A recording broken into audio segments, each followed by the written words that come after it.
Hi guys and welcome back to the channel Deepak Yadav Education. Welcome to the daily current affairs discussion. तो guys आज की तारीख से जितने भी मोस्ट इंपॉर्टेंट करंट अफेयर्स बनेंगे उन सभी करंट अफेयर्स को हम यहाँ पर डिटेल में डिस्कस करेंगे। ये वीडियो यूपीएससी और स्टेट पीएससी के पॉइंट ऑफ व्यू से बहुत ज़्यादा इंपॉर्टेंट होता है।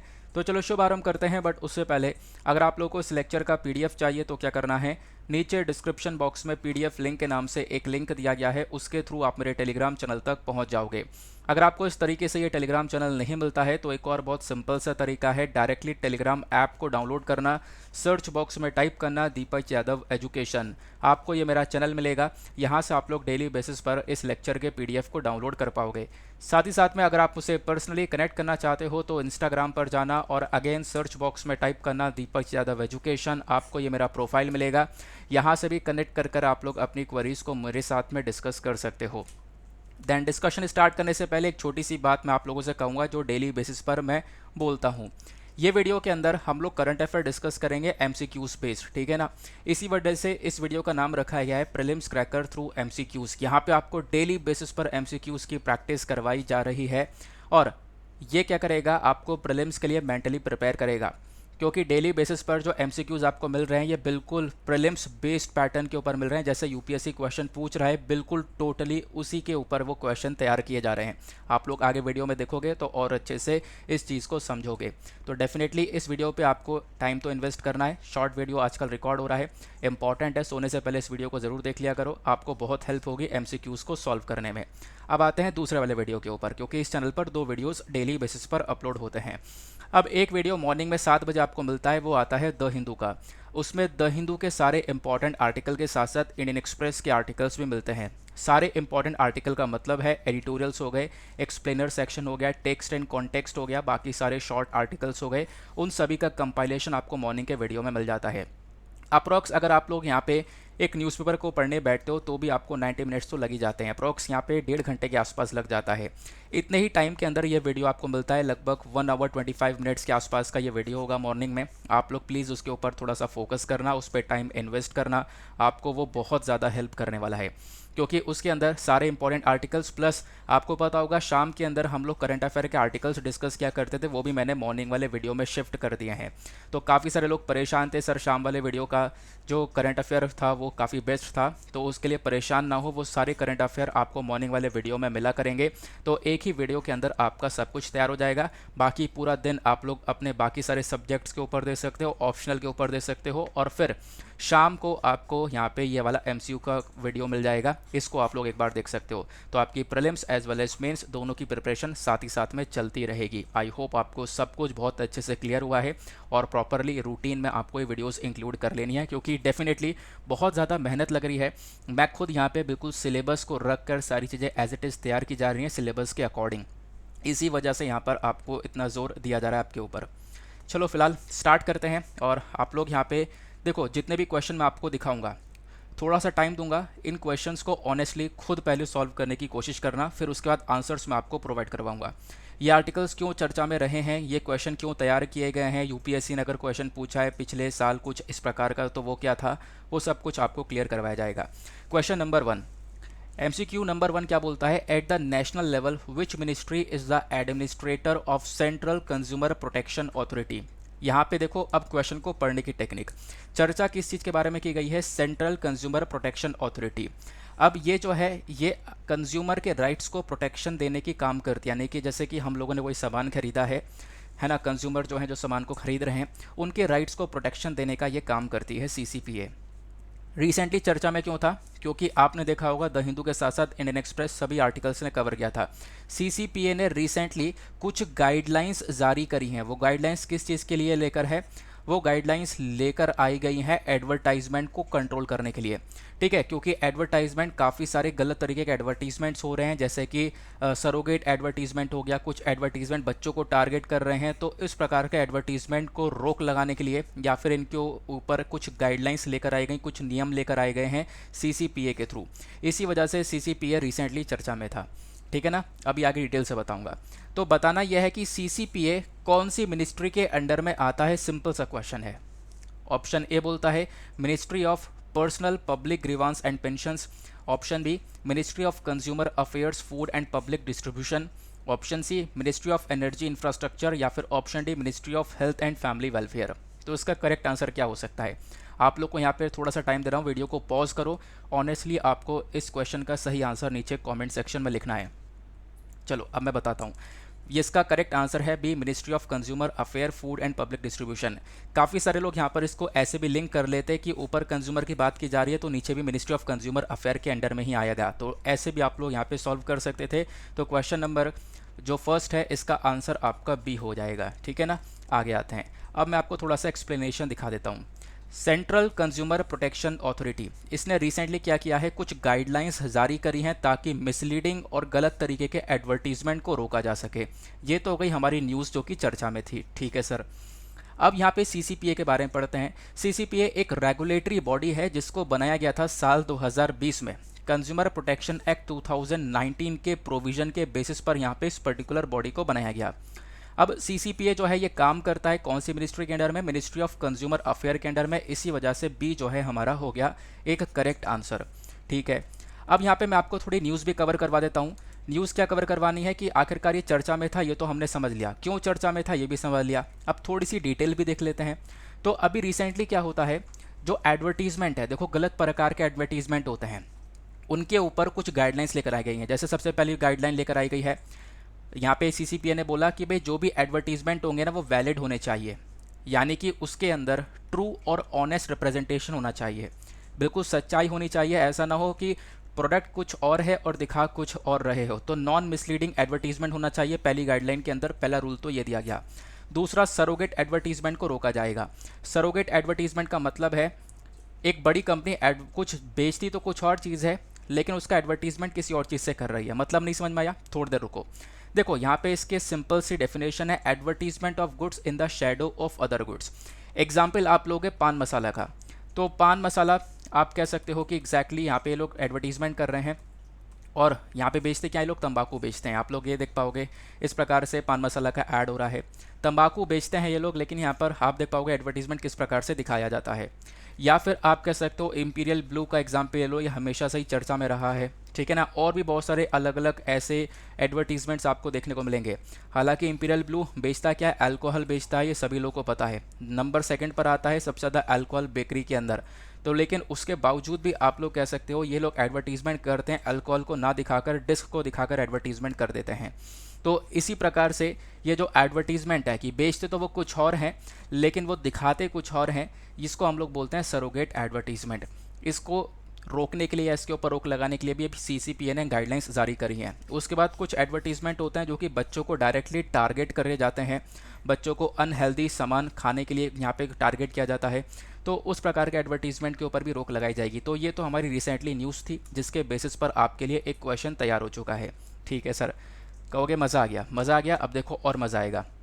क्या यूपीएससी ने इस प्रकार के क्वेश्चन पूछे हैं कि कौन सी मिनिस्ट्री के अंदर क्या बॉडी आती है? बिल्कुल पूछे हैं। ये देखो यूपीएससी ने 2019 में एक क्वेश्चन पूछा था, अटल इनोवेशन मिशन को सेटअप किया गया है कौन सी मिनिस्ट्री के अंडर में? Department of science and tech, ministry of labour and employment, NITI Aayog, या फिर ministry of skill development and entrepreneurship. तो इसका करेक्ट आंसर आ जाता है नीति आयोग। और भी क्वेश्चन पूछे गए क्या? तो बिल्कुल पूछे गए। ये तो मैंने आपको 2019 का क्वेश्चन दिखाया। ये देखो ये साल 2022 का है, अब की बार का ये क्वेश्चन है जहाँ पे टी बोर्ड को लेकर क्वेश्चन पूछा गया था। टी बोर्ड यानी बॉडीज़ को लेकर क्वेश्चन पूछ लिए जाते हैं। बॉडी जैसे रेगुलेटरी बॉडी हो गई, स्टैचुरी बॉडी हो गई, इन सब को लेकर क्वेश्चन बनते हैं। अभी जो हमने बात की सीसीपीए के बारे में वो एक रेगुलेटरी बॉडी है। टी बोर्ड की बात करें तो टी बोर्ड एक स्टैचुरी बॉडी है जो कि एक्ट के माध्यम से लेकर आई गई है। तो टी बोर्ड एक स्टैचुरी बॉडी है। यहाँ पर आप कह सकते हो ये क्या करती है, ministry of agriculture and farmers welfare के अंडर में आती है। अलग अलग ऑप्शन दिए गए हैं, ठीक है ना। टी बोर्ड का हेड ऑफिस आपको बेंगलुरु में देखने को मिलेगा। इसका एक जो विदेश के अंदर ऑफिस है वो आपको दुबई और मॉस्को में देखने को मिलेगा। तो बताना है कौन सा आंसर करेक्ट है इसका। तो इसके दो ऑप्शन करेक्ट हैं, फर्स्ट वाला और 4 वाला, तो D is the correct answer. मैं आपको दिखा रहा हूँ कि हाँ ऐसे क्वेश्चन पूछे गए हैं। यही नहीं, केवल आप देखो 2004 के अंदर भी एक क्वेश्चन पूछा गया था। आर्कियोलॉजिकल सर्वे ऑफ इंडिया एक अटैच्ड ऑफिस है जो कि किस मिनिस्ट्री के अंडर में आता है? Culture, tourism, science and tech, या फिर ह्यूमन रिसोर्स एंड डेवलपमेंट। तो इसका करेक्ट आंसर है option A, that is culture, ठीक है ना। तो ये मिनिस्ट्री ऑफ कल्चर के अंडर में आता है आर्कियोलॉजिकल सर्वे ऑफ इंडिया। अब देखो एक और क्वेश्चन पूछा गया था 2017 में। 2017 में किस चीज़ को लेकर क्वेश्चन पूछा गया है? एक इंडेक्स को लेकर पूछा गया है। Which of the following gives the global gender gap index ranking to the countries of the world.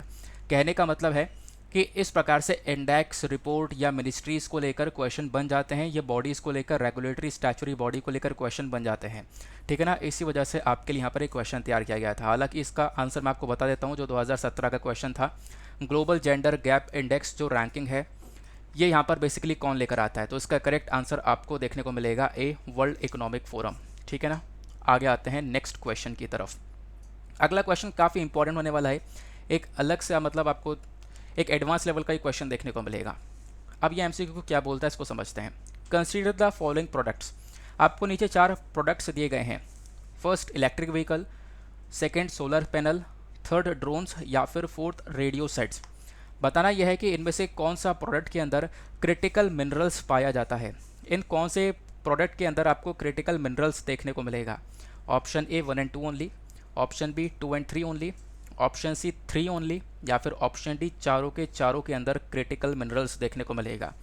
अब आप कहोगे क्वेश्चन कहाँ से बन गया होगा यार, करंट अफेयर में कुछ चर्चा ही नहीं हुई थी। देखो चर्चा हुई है, इंडियन एक्सप्रेस ने रिसेंटली कवर किया है, द हिंदू ने भी कवर किया है।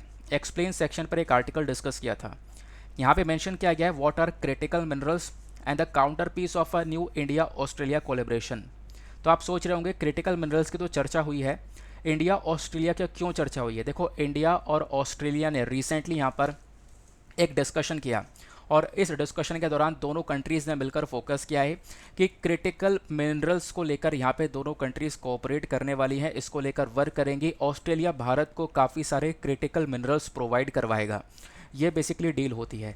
तो इसका करेक्ट आंसर क्या है आप लोग यहाँ पे बता सकते हो। वैसे यहाँ पर इसका करेक्ट आंसर आपको देखने को मिलेगा ऑप्शन डी। यहाँ पे चारों ही चीज़ है जिसके अंदर आपको क्रिटिकल मिनरल्स देखने को मिलेंगे। तो आप कहोगे हाँ सर थोड़ा सा दूरी से गया क्वेश्चन, लेकिन अच्छा क्वेश्चन था। इसके एक्सप्लेनेशन को देखते हैं, आप समझते हैं क्रिटिकल मिनरल्स होता क्या है, क्योंकि ऐसे क्वेश्चन भी बन जाते हैं। तो आपका एक पॉइंट क्रिटिकल मिनरल्स को लेकर तैयार हो जाएगा। देखो न्यूज़ क्या है, न्यूज़ आपको ये 2 लाइन में कवर हो जाएगी। इंडिया ऑस्ट्रेलिया ने डिसाइड किया कि अपनी पार्टनरशिप को और ज़्यादा मजबूत करने वाले हैं। किस चीज़ को लेकर, क्रिटिकल मिनरल्स की सप्लाई को लेकर। क्रिटिकल मिनरल्स होते क्या है, तो यहाँ पे ये कुछ ऐसे एलिमेंट्स हैं जो कि बहुत ही ज़्यादा इंपॉर्टेंट है करेंट टाइम के लिए। जो आज के टाइम पर नई नई टेक्नोलॉजीज़ हैं, उन टेक्नोलॉजीज़ के अंदर क्रिटिकल मिनरल्स का इस्तेमाल किया जाता है। तो critical minerals are important minerals. साथ ही साथ में आप कह सकते हो इनके सप्लाई चेन के अंदर काफ़ी बड़ी प्रॉब्लम भी देखने को मिलती है।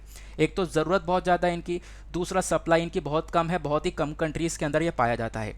उसी को हम लोग क्रिटिकल मिनरल्स बोलते हैं, ठीक है ना। अब करेंट टाइम पे अगर हम लोग बात करें, मोबाइल फ़ोन तो एक इंपॉर्टेंट चीज़ हो जाती है, कंप्यूटर इंपॉर्टेंट चीज़ हो जाती है। Mobile phone, computer, electric vehicles, इन सब चीज़ों के अंदर बैटरीज़ का इस्तेमाल हो रहा है।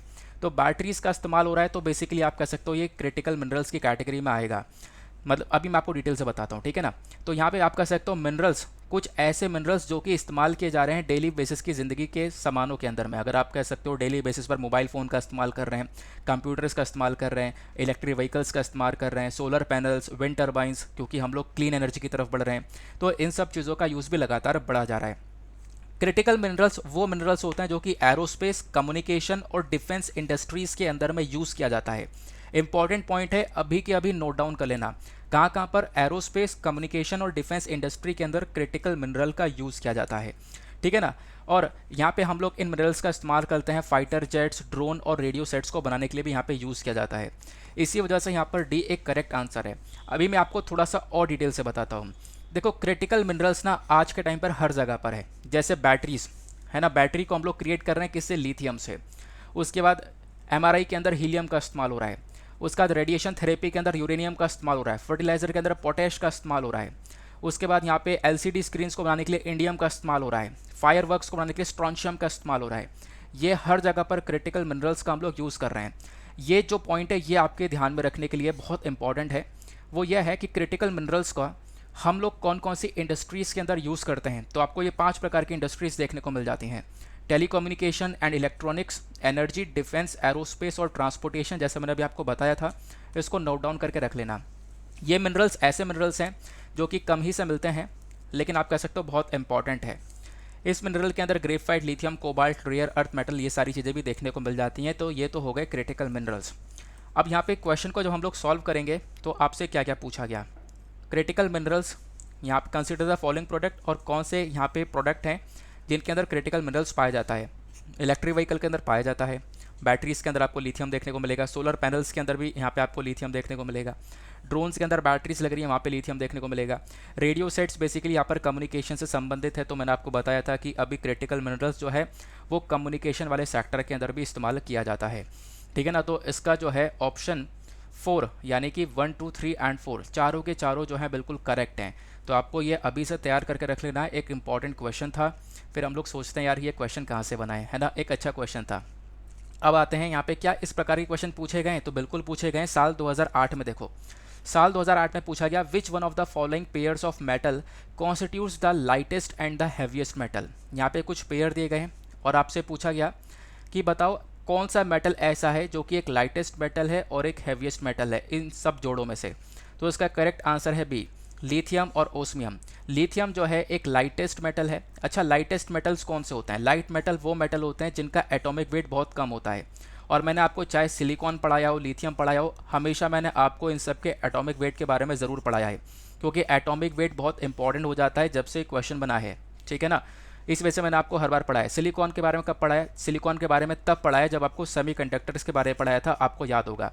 लिथियम के बारे में तब पढ़ाया जब लिथियम ट्रायंगल पढ़ाया था, नाइजीरिया के अंदर लिथियम पाया गया था। लेड के बारे में कब पढ़ाया था? लेड पॉइजनिंग जब बढ़ी थी। इन सब के एटॉमिक नंबर्स, एटॉमिक वेट जो है वो बेसिकली बहुत इंपॉर्टेंट होता है। तो लाइट मेटल्स बेसिकली ऐसे मेटल हैं जिनका एटॉमिक वेट बहुत कम देखने को मिलेगा। हैवियर मेटल वो होते हैं जिनका एटॉमिक वेट बहुत ज़्यादा होता है। तो ओस्मियम के कंपैरिजन में लिथियम का जो एटॉमिक वेट है वो बहुत ही कम आपको देखने को मिलेगा। इसका एटॉमिक नंबर 3 है और आप कह सकते हो इसी वजह से यहाँ पर लाइटेस्ट है। और इसका जो आप देख पाओगे ओस्मियम का ये थोड़ा सा ज़्यादा हो जाता है, एटॉमिक नंबर इसका 76 हो जाता है और वेट भी थोड़ा सा ज़्यादा हो जाता है। इसी वजह से यहाँ पर इसका बी जो है वो करेक्ट आंसर हो जाएगा। ठीक है ना, तो ऐसे क्वेश्चन भी यहाँ पर बन जाते हैं। आई होप आपने काफ़ी अच्छे से इसको समझ लिया है। आगे आते हैं अगले क्वेश्चन की तरफ। नेक्स्ट क्वेश्चन भी काफ़ी इंपॉर्टेंट होने वाला है। यहाँ पे इस क्वेश्चन को सॉल्व करने की कोशिश करना, क्योंकि रिसेंटली कुछ दिन हुए हैं, लगभग जून की शुरुआत होने वाली थी, तब भी मैंने आप लोग को ये पढ़ाया था भिल्स ट्राइब के बारे में, है ना, क्योंकि यहाँ पे भिल प्रदेश की मांग चल रही थी। इनफैक्ट मैंने थंबनेल भी लगा रखा है, थंबनेल ये लगा रखा है कि हमारे देश में एक नए प्रदेश की मांग चल रही है ना। तो मैंने इसके बारे में पढ़ाया भी था आपको। ये फिर से चर्चा में आ चुका है। फिर से चर्चा में क्यों है वो भी आपके साथ में मैं डिस्कस करूँगा। क्वेश्चन क्या है? Consider the following statements regarding Bhils tribe. Bhils tribe के रिगार्डिंग आपको 2 स्टेटमेंट्स दी गई हैं, बताना यह है कि कौन सी स्टेटमेंट करेक्ट है। पहला स्टेटमेंट, इनको हम लोग रेफर करते हैं एज अ राजस्थान बोमैन। दूसरा statement, they are the members of the pre Aryan race. देखो बहुत कम लोग यहाँ पे सॉल्व कर पाएंगे और बहुत सारे लोगों को पता भी होगा अगर आपने वो वाला वीडियो देखा था, अगर आप प्रॉपर नोट्स बनाते हो डेली वीडियोज़ में से, तो आपके लिए द हिंदू का वीडियो इतना इंपॉर्टेंट बन जाता है। ठीक है ना, तो यहाँ पे भिल ट्राइब लगातार पिछले साल में लगातार चर्चा में थी, इस वजह से एक क्वेश्चन आपका तैयार हो जाता है। तो यहाँ पे बताना है कि इसका आंसर कौन सा करेक्ट आपको देखने को मिलेगा, बताना है कौन सा स्टेटमेंट करेक्ट है। तो करेक्ट इस आंसर इसका आपको देखने को मिलता है सी, दोनों ही, बोथ 1 एंड 2 यहाँ पे इज़ द करेक्ट आंसर। अब इसके बारे में कहाँ पे चर्चा हुई है? तो रिसेंटली चर्चा हुई है, आप देखोगे पीआईबी का आर्टिकल है, मिनिस्ट्री ऑफ कल्चर ने इसको पब्लिश किया है। चर्चा क्या हुई है कि हमारा जो नेशनल मॉन्यूमेंट अथॉरिटी है, इसके चेयरमैन है श्री तरुण विजय साहब। इन्होंने एक रिपोर्ट सबमिट करी है श्री अर्जुन राम मेघवाल को। और रिपोर्ट किस चीज़ को लेकर? रिपोर्ट इस चीज़ को लेकर है कि मानगढ़ हिल रॉक, ठीक है, जो मानगढ़ पहाड़ी या फिर आप कह सकते हो मानगढ़ पहाड़ की जो चोटी देखने को मिलती है राजस्थान के अंदर में, उसको यहाँ पर एक नेशनल इम्पोर्टेंस दिया जाए। एक नेशनल इम्पोर्टेंस यहाँ पर दिया जाए किसको? मानगढ़ हिल रॉक को। तो आप कहोगे मानगढ़ हिल रॉक को नेशनल इंपॉर्टेंस देने के बारे में अब यहाँ पे भिल ट्राइब की क्यों चर्चा हुई? देखो मानगढ़ हिल रॉक एक ऐसी जगह है जहाँ पर 1500 भिल ट्राइब फ्रीडम फाइटर्स को मार दिया गया था। ठीक है ना, जैसे जलियांवाला बाग मैसेकर हुआ था ना, वैसे एक मानगढ़ हत्याकांड, मानगढ़ मैसेकर हुआ था। ठीक है, मानगढ़ नरसंहार हुआ था जहाँ पे 1500 भिल ट्राइब फ्रीडम फाइटर्स को मार दिया गया था। इसी वजह से यहाँ पर जो भिल ट्राइब है काफ़ी चर्चा में आपको देखने को मिलती है।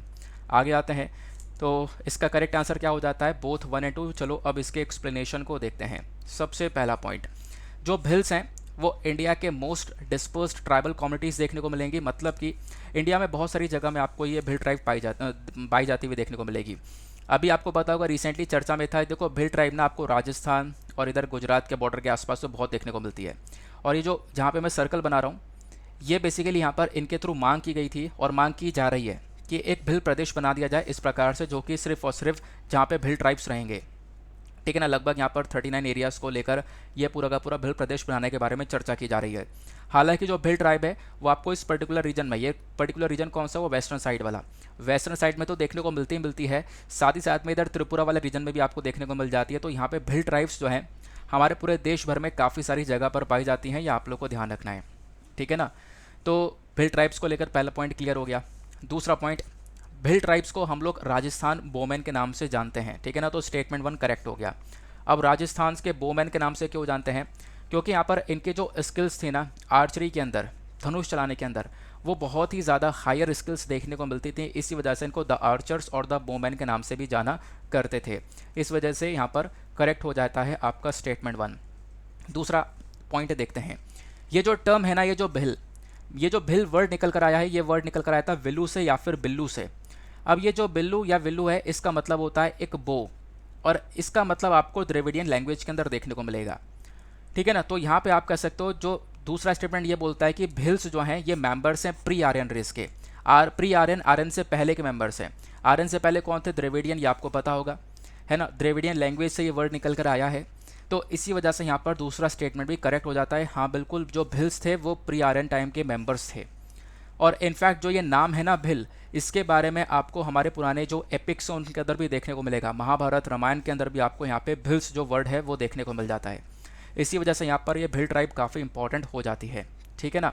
तो Bhils could be identified as one of the Dravidian racial tribe of the western India, ठीक है। तो आप लोग ध्यान रखना, जो भिल्स हैं उनको हम लोग द्रविडियन रेशियल ट्राइब की तरह भी आइडेंटिफाई करते हैं, इस वजह से इंपॉर्टेंट है। ये यहाँ पर द्रविडियन ओरिजिन की जो लैंग्वेज है वो भी यहाँ पर बोलते हैं। मैंने आपको बताया कि मैंने आपको बताया पूरे देश भर में आपको ये जो भिल ट्राइब्स है वो देखने को मिलेंगी। 2001 का जो सेंसस हुआ था उस जनगणना के अकॉर्डिंग बताया गया कि यहाँ पे तो भिल ट्राइब्स हैं ही, साथ ही साथ त्रिपुरा के अंदर भी आपको भिल ट्राइब्स देखने को मिल जाती हैं, ठीक है ना। तो भिल ट्राइब्स को लेकर ये क्वेश्चन बन सकता है, इसको अच्छे से प्रिपेयर कर लेना। आपको ये पीडीएफ में प्रोवाइड करवाता हूँ, पीडीएफ अपने पास में रखना, रोज़ रात में इसी वजह से वीडियो देख लिया करो। इस वजह से आपको यहाँ पे धीरे धीरे अपना जो प्रीलिम्स की तरफ यहाँ पे एमसीक्यूज जो सॉल्व करने की मेंटेलिटी है वो तैयार होती रहेगी। आप मेंटली स्ट्रांग होते रहोगे कि हाँ यार ये क्वेश्चन क्या पूछा जा रहा है, डेली बेसिस पर मैं क्वेश्चन सॉल्व कर रहा हूँ, तो वहाँ पे टाइम वेस्ट नहीं होने वाला कि यहाँ जो टाइम लगता है, आप पहले से यहाँ पर एक टिपिकल क्वेश्चन या फिर यूपीएससी पैटर्न बेस्ड क्वेश्चन को कर कर तैयार हो रहे हो, ठीक है ना। तो यहाँ पर आपको एक कॉन्फिडेंस बूस्टर की तरह ये वर्क करेगा। तो दूसरा ये जो क्वेश्चन है ये भी क्लियर हो गया। अब मैं आपको कुछ इंपॉर्टेंट चीज़ बता देता हूँ। इंपॉर्टेंट चीज़ क्या है, ये न्यूज़ में भिल ट्राइब क्यों थी ये तो हमने डिस्कस कर लिया, लेकिन यहाँ पे मानगढ़ हिल रॉक की भी चर्चा की जा रही है। मानगढ़ हिल रॉक को एक नेशनल इंपॉर्टेंस देने के बारे में चर्चा की जा रही है, ठीक है ना। तो हो सकता है मानगढ़ हिल रॉक से क्वेश्चन बन जाए, तो छोड़ेंगे तो कुछ भी नहीं। तो मानगढ़ हिल रॉक का बैकग्राउंड भी कवर कर लेते हैं थोड़ा सा, क्योंकि ये न्यूज़ में है। तो ये जो हिल रॉक है ये कहाँ पे सिचुएटेड है, गुजरात राजस्थान के बॉर्डर पर सिचुएटेड है, जहाँ पर अभी भिल ट्राइब देखने को मिलती है, ठीक है। अब ये हिल रॉक, ये जो मानगढ़ की पहाड़ की चोटी है, ये वो जगह है जहाँ पर एक हत्याकांड हुआ था, एक मैसेकर हुआ था, एक नरसंहार हुआ था, जहाँ पे लगभग 1500 भिल ट्राइबल फ्रीडम फाइटर्स को मार दिया गया था, ठीक है ना। ये बात है 1913 की। और जैसा जलियांवाला बाग के अंदर इंसिडेंस हुआ था ना, जलियांवाला बाग में, उस बाग में गेट बंद करके अंग्रेजों ने गोलियां चला दी थी सभी लोगों के ऊपर, वैसा ही इंसिडेंट यहाँ पर देखने को मिला था। इसी वजह से हम लोग ये जो मानगढ़ हिल रॉक के अंदर पूरा इंसिडेंट हुआ था, इसी वजह से इस प्लेस को हम लोग आदिवासी जलियांवाला बाग के नाम से भी जानते हैं, क्योंकि यहाँ पे जो भी लोगों की जान गई है वो ट्राइबल फ्रीडम फाइटर्स से आदिवासी थे, ठीक है ना। और इसी वजह से ये काफ़ी इंपॉर्टेंट है, ये आप लोग को ध्यान रखना है। ये कुछ इंपॉर्टेंट पोर्शंस हैं जो कि आपसे यहाँ पे क्वेश्चन के रूप में पूछे जा सकते हैं। ये इंसिडेंट हुआ था 17 नवंबर 1913 में। अब आपसे एक सिंपल सा क्वेश्चन है, जो जलियांवाला बाग मैसेकर हुआ था वो कौन सी तारीख में हुआ था, वो तारीख नीचे कमेंट सेक्शन में ज़रूर लिखना।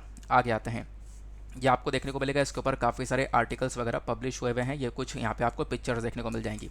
अब एक चीज़, क्या ये क्वेश्चन वाकई में इंपॉर्टेंट रोल प्ले करेगा? बिल्कुल इंपॉर्टेंट रोल प्ले करेगा।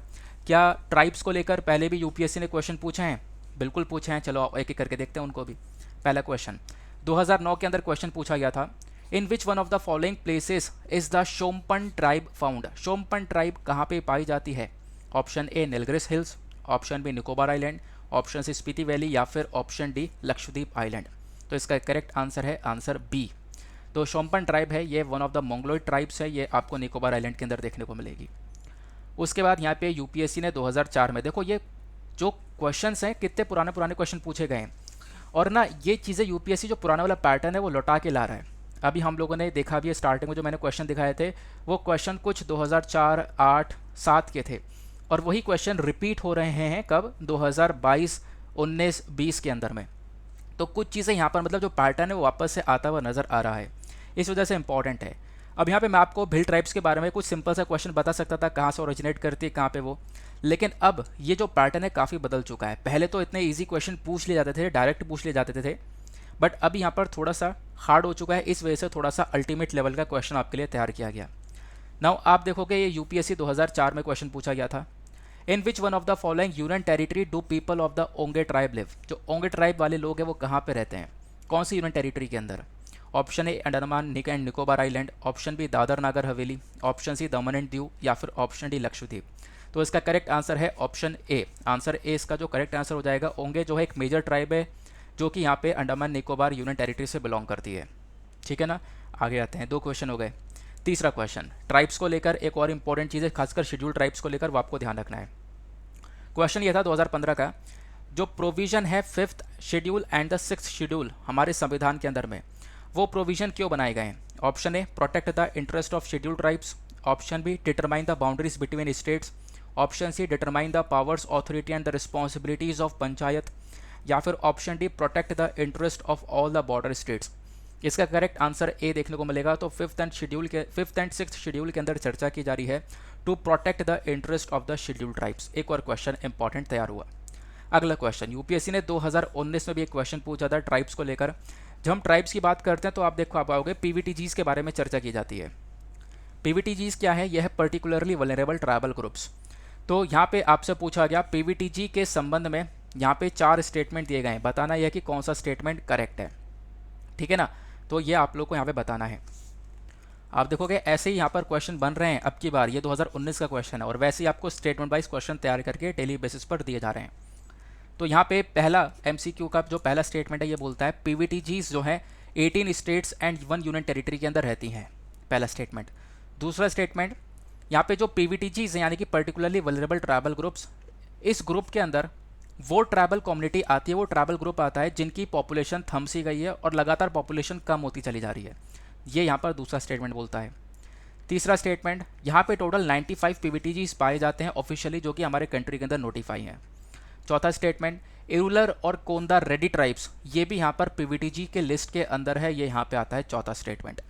इसका करेक्ट आंसर कौन सा हो सकता है, वीडियो को पॉज करके आप लोग नीचे कमेंट सेक्शन में बता सकते हो, क्योंकि यहाँ पे द हिंदू के अंदर इस पर्टिकुलर क्वेश्चन के बारे में मैंने पहले भी डिस्कशन कर रखा है। इसके आंसर को देखते हैं। इसका आंसर आ जाता है आपका सी। सी मतलब यहाँ पे 1, 2 and 4 is the correct answer. पहला करेक्ट है, दूसरा करेक्ट है और चौथा करेक्ट है। चलो इसको भी हम लोग थोड़ा सा डिकोड करते हैं। पीवीटीजी रहती है 18 स्टेट्स एंड 1 यूनियन टेरिटरी के अंदर, तो पहला स्टेटमेंट बिल्कुल करेक्ट आपको देखने को मिल जाता है, ये आपके एक्सप्लेनेशन के अंदर मेंशन्ड है।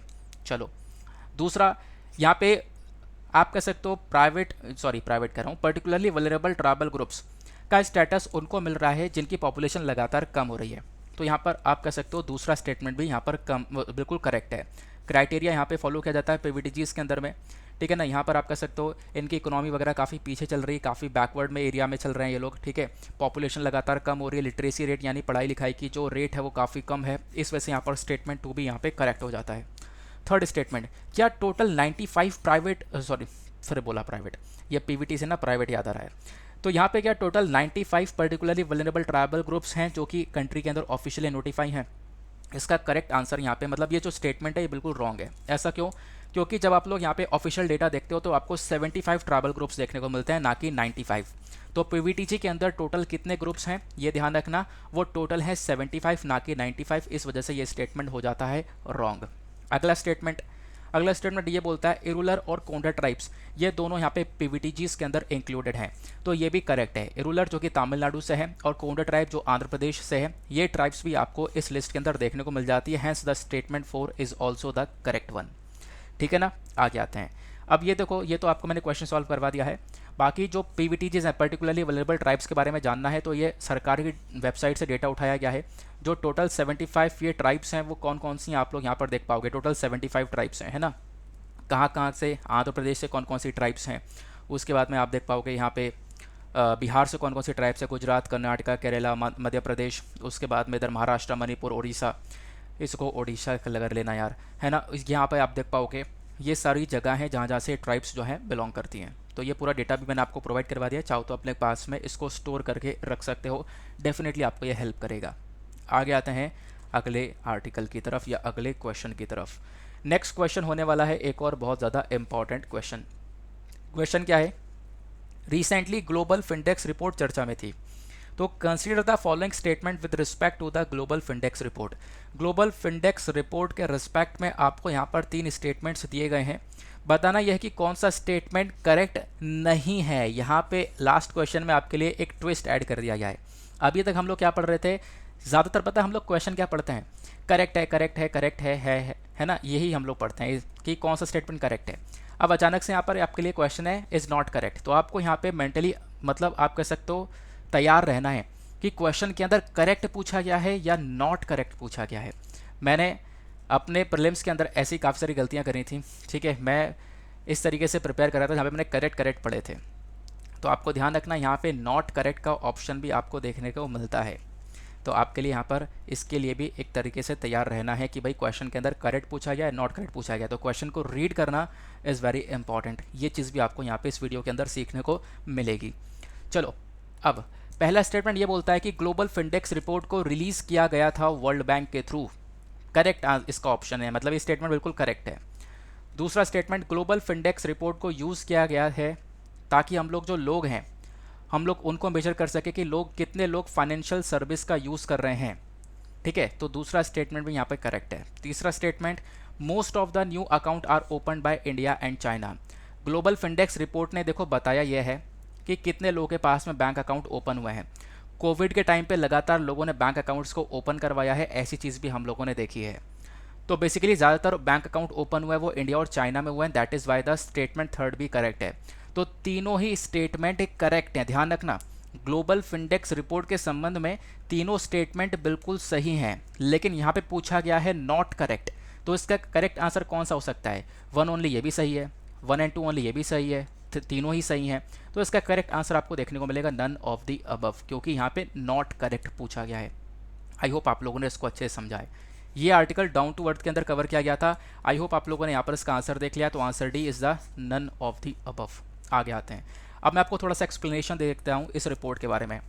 तो ये जो ग्लोबल फिनडेक्स रिपोर्ट है 2021 की, रिसेंटली वर्ल्ड बैंक ने यहाँ पर रिलीज़ करी है, इसी वजह से चर्चा में है। 2021 की रिपोर्ट आई है। इनफैक्ट कल के नहीं परसों के द हिंदू न्यूज़पेपर के वीडियो में मैंने बिल्कुल लास्ट में ग्लोबल फिनडेक्स रिपोर्ट के ऊपर जो एडिटोरियल पब्लिश हुआ था वो एडिटोरियल भी आपके साथ में डिस्कस किया हुआ है, ठीक है ना।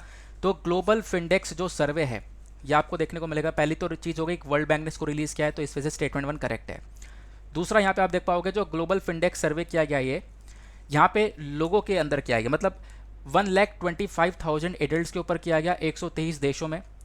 हम लोगों ने समझने के लिए कि कितने लोग डिजिटल पेमेंट का इस्तेमाल कर रहे हैं, फाइनेंशियल सर्विसेज का इस्तेमाल कर रहे हैं, इस वजह से स्टेटमेंट 1 और 2 दोनों करेक्ट हो जाते हैं। प्लस यहाँ पे बोला गया रिसेंट जो ग्रोथ देखने को मिली है कि लोगों ने लगातार बैंक अकाउंट्स ओपन करवाए, दुनिया भर में बैंक अकाउंट्स बढ़ते हुए नजर आए हैं। तो पूरे दुनिया भर में सबसे ज़्यादा जो बैंक अकाउंट्स या नए अकाउंट्स ओपन हुए हैं वो हुए हैं इंडिया और चाइना में, इसी वजह से स्टेटमेंट थर्ड भी जो है वो करेक्ट हो जाता है। अब इसी रिपोर्ट के अंदर एक और छोटा सा पॉइंट था, तो मैंने सोचा आपके साथ में ये भी डिस्कस कर लेते हैं। देखो यहाँ पे बोला गया, ये तो हो गई बैंक अकाउंट की बात, ठीक है ना, बैंक अकाउंट ओपन करवाए और डिजिटल पेमेंट को लेकर लोग जो है चीज़ों को ज़्यादा यूज़ कर रहे हैं, तो यहाँ पर इसी वजह से ये क्वेश्चन को तैयार किया गया था। बाकी यहाँ पे इसी पर्टिकुलर रिपोर्ट के अंदर फॉर्मल बैंकिंग को लेकर भी चर्चा की गई है। तो दुनिया भर की जितनी भी पॉपुलेशन है, आप कह सकते हो कि उसमें से बहुत सारी पॉपुलेशन है जो कि बिना फॉर्मल बैंकिंग के, तो इंडिया चाइना के अंदर ही आप देख पाओगे बहुत सारे ऐसे लोग हैं जो कि बिना फॉर्मल बैंकिंग के हैं। यहाँ पे उनके पास में फॉर्मल बैंकिंग वाले जो फैसिलिटीज़ है वो नहीं देखने को मिलेंगी, ठीक है ना। अब उसके पीछे का रीज़न देखो, एक फॉर्मल जो बैंकिंग चाहिए होती है उसके अंदर आपको अपनी पहचान दरवानी होती है, मोबाइल फ़ोन की ज़रूरत पड़ती है, तो उन चीज़ों की काफ़ी ज़्यादा कमी है, और काफ़ी ज़्यादा कमी है वेमेन के पास में। इसी वजह से जो ज़्यादातर लोग हैं जिनके पास में बैंक अकाउंट है वो मैन आपको देखने को मिलेंगे। 74% मैन हैं जिनके पास में अकाउंट है इन द डेवलपिंग कंट्रीज़, जहाँ और उसके बाद वेमेन जो हैं, वेमेन लगभग 68% है, तो मतलब वेमेन जो है 6 पॉइंट से पीछे हैं मैन के कंपैरिजन में। किस चीज़ को लेकर? बैंक अकाउंट ओपनिंग को लेकर। आई होप आप लोगों ने यहाँ पर ये अलग वाला जो पॉइंट ऐड था इस रिपोर्ट के अंदर वो भी समझ लिया है। अब आते हैं आगे, क्या यूपीएससी ने कुछ इस प्रकार से क्वेश्चन पूछा है? बिल्कुल पूछा है। आप देखोगे यूपीएससी 2018 में एक क्वेश्चन पूछा था, rule of law index release किया गया है किसके थ्रू? तो ऐसे डायरेक्टली क्वेश्चन पूछे जाते थे पहले, डायरेक्टली। लेकिन यहाँ पे इस तरीके से डायरेक्टली पूछे जाएँ ऐसी पॉसिबिलिटी कम है, इस वजह से थोड़ा सा ट्रिकी बनाया गया है इस क्वेश्चन को, और इस वजह से आपको थोड़ा सा डिटेल से इन डेप्थ पढ़ना होगा। क्योंकि रिसेंट टाइम में 2020, 21, 22 को देखोगे ना तो बहुत ही इन डेप्थ क्वेश्चन पूछे गए हैं, थोड़ा डिटेल से यहाँ पे जाने की थोड़ी ज़रूरत पड़ जाती है, ठीक है ना। उसमें मैं आपकी हेल्प कर रहा हूँ सुबह वाले वीडियो और शाम वाले वीडियो दोनों के अंदर। तो रूल ऑफ लॉ इंडेक्स को रिलीज़ किया गया है किसके through? Option A Amnesty International, option B International Court of Justice, option C the office of UN commissioner for human rights, या फिर option D World Justice Report. तो इसका correct answer है ऑप्शन डी। तो यहाँ पे जो ये वर्ल्ड जस्टिस रिपोर्ट है इसी ने यहाँ पे रिलीज़ किया था रूल ऑफ इंडेक्स 2017 को। आई होप आप लोगों ने इसको भी अच्छे से सॉल्व कर लिया है और मज़ा आ चुका है। अगर मज़ा आ चुका है तो यार वीडियो पे जो लाइक का बटन है फटाफट उसको दबा दो। एक लाइक का बटन दबाओगे तो काफ़ी हद तक मदद मिलेगी, मुझे भी मोटिवेशन मिलेगा, आप लोगों की भी काफ़ी हेल्प हो रही होगी। बाकी वीडियो आपको कैसा लग रहा है, आप लोग कितने क्वेश्चन सॉल्व कर पाए हो, इसके बारे में नीचे कमेंट सेक्शन में ज़रूर आप लोग टाइम बता सकते हो, मतलब अपने कमेंट बता सकते हो, ठीक है ना। और बाकी अपने पॉइंट ऑफ व्यू बता सकते हो आप लोग यहाँ पे किस प्रकार से आपने यहाँ पर इस वीडियो को देखा, आपको कैसे हेल्प मिल रही है, और वाकई में यूपीएससी बेस्ड था या नहीं था। वैसे तो था, आप लोगों ने देख लिया है, प्रीवियस ईयर क्वेश्चन भी मैंने लगा दिए हैं। चलो फिलहाल इसी के साथ में करते हैं लेक्चर को समाप्त और मिलते हैं आपसे अगले वीडियो में। आज के लिए bye bye, have a nice day. लेकिन एक मिनट रुको इसलिए मॉर्निंग में 7 बजे आ जाना सुबह द हिंदू का वीडियो देखने के लिए, आपको मैं याद दिला देता हूँ, ठीक है ना। तो आज के लिए bye bye, have a nice day, thank you and जय हिंद।